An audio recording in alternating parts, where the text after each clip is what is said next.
আজকে মহা অষ্টমী, সবাইকে জানাই শুভ অষ্টমী। সবাই ভালোভাবে কাটান আজকের দিনটা। চলুন, তার মধ্যে আজকের অষ্টমীতে কি করেছি দেখুন।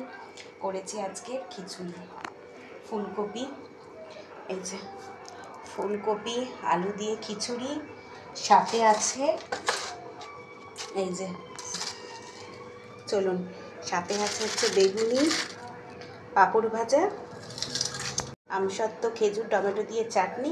আর এদিকে আছে এই দেখুন, এই যে এদিকে আছে পায়েস। একদম পারফেক্ট মেনু নাকি বলবেন আপনারা কমেন্ট করে মহা অষ্টমীর দিনে। চলুন, এইগুলো আপনাদের সাথে শেয়ার করলাম। মহা অষ্টমীর দিন আজকে আমার বাড়িতে কি কি মেনু হয়েছে। চলুন, আজকের মতন শুভ অষ্টমী, সবাই ভালো কাটান। আমার তরফ থেকে সবাইকে জানাই মহা অষ্টমীর অভিনন্দন।